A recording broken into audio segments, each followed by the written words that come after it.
ये बताएं। और फिर मुझे कारी सलाहुद्दीन साहिब ने बताया, आवाज समझ आ रही है क्योंकि जरा मेरा मलका थोड़ा ऊंचा है तो बंदे घाटी समझ आती है। तो मुझसे पूछा गया कि बिला कारी साहब ने मुझे बताया कि इन बच्चों में जिन्होंने हिफ्ज़ कुरान किया है इनमें एक सैयदजादा भी है। मैं तमाम बच्चों को जो हाफिज़ कुरान है सलाम पेश करता हूं। इस पुरफितन दौर में रब्बे करीम ने तुम्हारे सीनों को अपने कलाम के लिए चुन लिया है। अब जरा तवज्जो करना क्योंकि गुफ्तगू बड़ी सिमटी हुई होगी, लंबी गुफ्तगू मैं करने का ना आदी हूं ना करूंगा। आप जरा तवज्जो कीजिए। कुरान मजीद में अल्लाह करीम ने फरमाया, जो सादात के हवाला से है वो मैं गुफ्तगू जरा रोक कर ये बात करके आपके ज़हन बनाऊं कि आप ये देखें, रब ने कुरान में फरमाया इन्ना नहनु नज़्ज़लना ज़िक्रा व इन्ना लहू लहाफ़िज़ून, कि हमने इस जिक्र को उतारा, हम ही इसकी, बोले भाई हम इसकी हिफाजत करेंगे।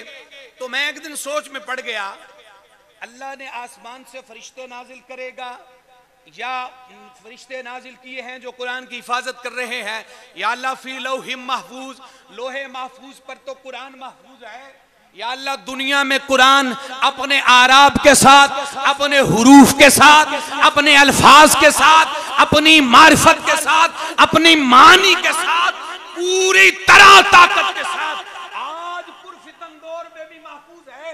या अल्लाह ये बात मेरी समझ में नहीं आई, तो फिर जब आहले तसव्वुफ की बारगाह में मुझे शर्फ हासिल हुआ बैठने का, तो पता ये चला रब ने एक निजाम पैदा किया है।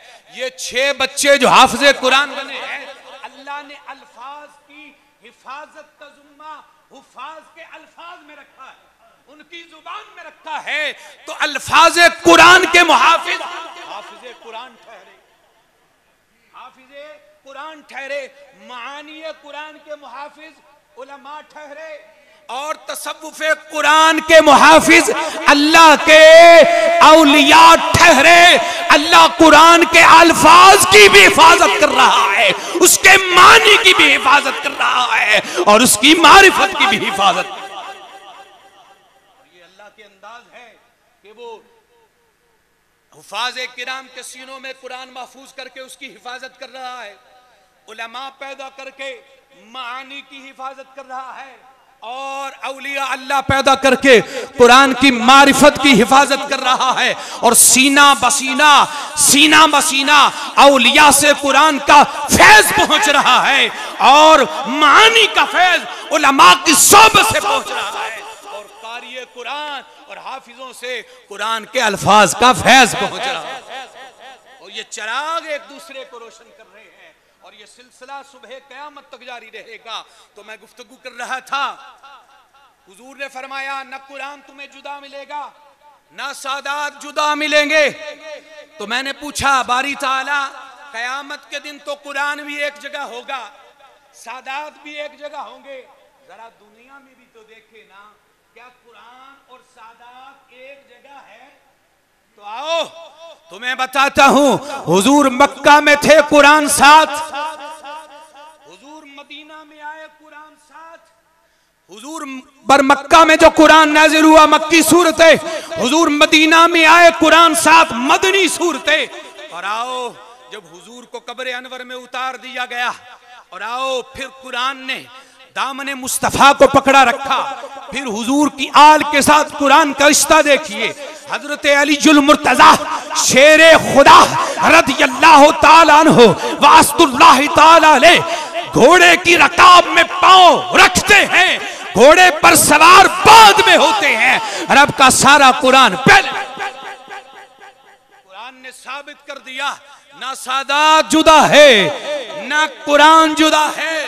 फिर आओ करबला की तपती रेत पर जब मेरे इमाम आली मकाम का जालिमों ने सरतन से जुदा किया, बदाहिर वो दुनिया से कूच कर गए, लेकिन जब नेज़े की नोक पर मेरे हुसैन के सरे अनवर को लटकाया गया, आपकी जुबान जुम्बिश खाती थी। किसी ने सुना ये जुबान जुम्बिश कर रही है, होंठ अदा कुछ कर रहे हैं। जब करीब आया तो तिलावत कुरान हो रही थी। सुनने वाला बोल उठा और यारो मान गए हैं, आज भी ना सादात जुदा है ना रब का कुरान। बगदाद का मिंबर भी आया, कदम हाजी हला रकबत कुल्ली वलियल्लाह, वो सदाएं देने वाला। बगदाद के मिंबर पर कुरान भी था और मुस्तफा की आल भी थी और फिर गोलड़े की शहनशाह थी और कुरान भी था, मुस्तफा की आल भी थी। यारो आज हम देखे तो सही, कोई सिर्फ और सिर्फ सादात का जिक्र करते हैं। मुहर्रमुल हराम शरीफ का चांद नजर आता है, 10 दिन फिर सिर्फ सैयद सैयद सैयद सैयद, कुरान का जिक्र नहीं होता। मुस्तफा की हदीस ने बताया कि जो सिर्फ आल आल करे, कुरान साथ न ले, उनका हुजूर की आल से कोई रिश्ता, बोलो कोई रिश्ता।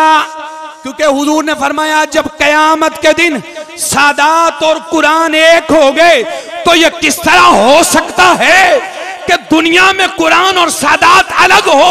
नहीं नहीं, फरमाया अगर कोई बंदा सादात के लग जपता है और कुरान से दूर रहता है तो सुनिए उसका सादात से कोई ताल्लुक, बोले कोई ताल्लुक। तुम्हें ऐसे ऐसे बंदे भी नजर आएंगे जो सिर्फ कुरान की बात करते हैं, सादात की बात, बोलो सादात की बात नहीं करते, वो फकत कुरान कुरान कुरान की बात करते हैं।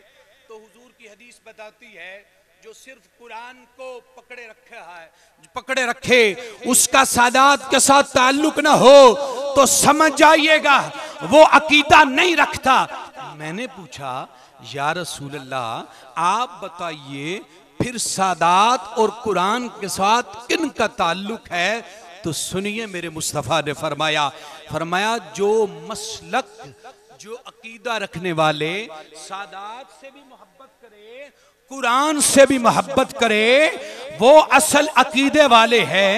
तो आए हमारा स्टेज सजे, चाहे सुबहान अल्लज़ी अस्रा बिअब्दिही मेराज की सूरत में हो, चाहे इन्ना अंज़लनाहु फी लैलतिन मुबारका शबे बारात की सूरत में हो, इन्ना अंज़लनाहु फी लैलतिल क़द्र वो चाहे शबे क़दर की सूरत में हो। तुम आले सुन्नत के स्टेजों पर देखोगे दस्तार बंदी की फजीलत के हवाला से अगर महफिल सजी होगी वो दस्तार बंदी की महफिल, तिलावत कुरान की जाएगी। लेकिन स्टेजों पर देखोगे सादात, स्टेजों पे देखोगे सादात जलवागर होंगे। पता ये चला आले सुन्नत वो जमात है जिसका ताल्लुक रब के कुरान से भी है और मुस्तफा की आल से भी है। और फिर सुने हुजूर अलैहिस्सलाम की मैं गुफ्तगू को समेट रहा हूँ। हुजूर अलैहिस्सलाम ने फरमाया कि असल सादात से मोहब्बत करने वाले कौन है? फरमाया मन माता अला हुब्बि आलि मुहम्मद सल्लल्लाहु अलैहि वसल्लम माता अला सुन्नति वल जमात। फरमाया सादात से मोहब्बत करने वाले अहले सुन्नत व जमात वाले होंगे, अहले सुन्नत होंगे, सुन्नी होंगे। और फिर हजरत सय्यदीना ज़ैनुल आबिदीन से किसी ने पूछा कि अहले सुन्नत की निशानी क्या है? फरमाया मिन अलामाती अहले सुन्ना कसरत सलाती अला रसूलिल्लाह। फरमाया सुन्नियों की ये शनाख्त है वो हर घड़ी हर लम्हा मुस्तफ़ा की आल पर दरूदो सलाम पढ़ने वाले और कसरत के साथ दरूद पढ़ने वाले होंगे। तो ये महफिल पाक बज़ाहिर तो फजीलत कुरान के हवाला से है, दस्तारे फजीलत के हवाला से सजी गई है, लेकिन सादात का स्टेज पर जलवागर होना ये इस बात की दलील है कि वो अहले सुन्नत वो वाहिद जमात है जो रब के कुरान से भी मोहब्बत करती है, मुस्तफ़ा की आल से भी मोहब्बत करती है। अल्लाह इस मोहब्बतों को सुबह क़यामत तक के लिए सलामत रखे। वमा अलैया इल्लल बला।